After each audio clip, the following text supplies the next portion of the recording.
Bismillahirrahmanirrahim. Assalamualaikum warahmatullahi wabarakatuh. Sahabat beriman yang dirahmati Allah. Mungkin saat sholat kita pernah melihat gerakan-gerakan sholat yang tampak aneh dan unik. Misalnya adalah ada seorang ibu yang sholat sambil menggendong anaknya.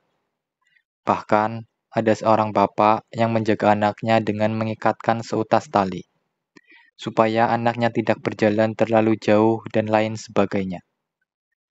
Yang jadi pertanyaan adalah, apakah hal tersebut tetap sah sholatnya, atau harus bagaimana jika sedang mengajak anak untuk sholat berjamaah?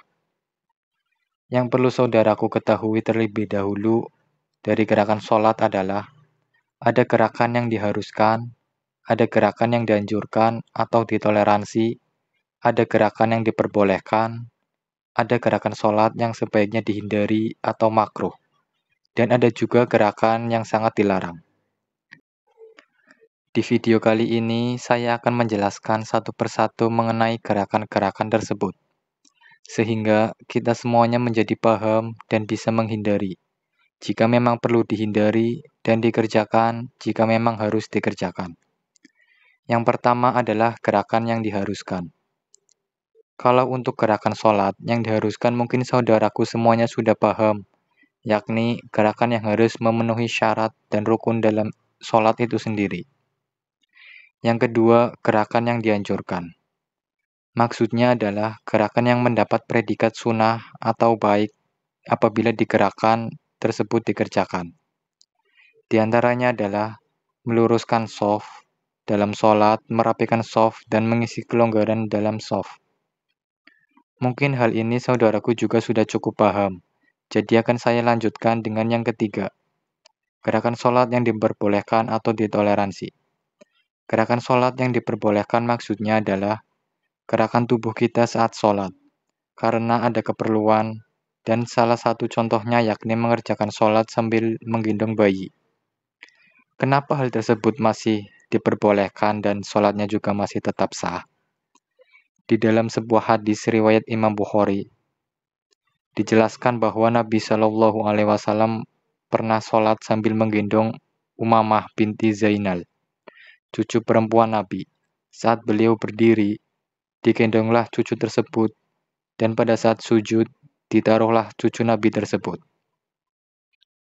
Jadi hal semacam ini masih diperbolehkan karena Nabi pernah mengerjakan saat sholat, dan sholatnya insya Allah tetap sah. Lalu yang keempat, gerakan yang sebaiknya dihindari atau makruh jika dikerjakan. Maksudnya yaitu gerakan dalam sholat meski sedikit tapi tidak ada keperluan. Di antaranya melihat jam tangan, mengorek-ngorek telinga, memasukkan jari ke dalam hidung, mengelus jenggot, melihat HP yang sedang ada di bawah, dan gerakan-gerakan lain yang meskipun ringan namun jika dikerjakan secara berulang-ulang akan membuat pahala sholat kita menjadi berkurang. Dikarenakan tidak ada keperluan yang mengharuskan untuk melakukan gerakan tersebut, selagi masih bisa untuk ditunda. Kemudian yang kelima, gerakan yang dilarang. Maksudnya gerakan yang dilarang adalah gerakan yang dilakukan secara terus-menerus tanpa ada keperluan. Mungkin gerakan ini sering kita lakukan, akan tetapi kita tidak sadar bahwa kita telah melakukan gerakan yang dilarang dalam sholat. Contohnya adalah gerakan untuk membetulkan posisi kopiah bagi laki-laki, membetulkan mukena bagian kepala berulang-ulang bagi perempuan, lalu gerakan menata surban tanpa ada keperluan, menggaruk-garuk kepala berulang-ulang, dan gerakan-gerakan lain yang dilakukan dengan jumlah yang banyak. Di kalangan mazhab Syafi'iyah, mendefinisikan gerakan banyak berulang-ulang adalah gerakan yang dilakukan saat sholat lebih dari 3 kali gerakan besaran. Misalnya adalah saat kulit kita terasa gatal, lalu kita menggaruk bagian yang gatal tersebut dengan satu jari. Meskipun berkali-kali, namun hal ini masih menjadi dianggap gerakan kecil. Akan tetapi, jika kita menggaruk dengan kelima jari, maka dianggap sudah mengerjakan gerakan besar dan sholat kita menjadi tidak sah atau batal. Oleh karena itu, tumakninah dan ketenangan saat beribadahlah termasuk rukun dalam sholat. Jika ditinggalkan, maka sholat kita menjadi kurang sempurna, bahkan bisa membatalkan sholat. Khusyuklah dalam sholat, karena sholat merupakan jalan komunikasi kita kepada Sang Pencipta, Allah Subhanahu wa Ta'ala.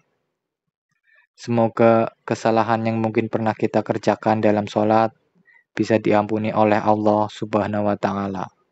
Amin ya Rabbal Alamin. Wallahu a'lam bishawab. Demikian yang bisa saya bagikan. Semoga bermanfaat untuk kita semua. Amin, amin ya Rabbal Alamin. Assalamualaikum warahmatullahi wabarakatuh.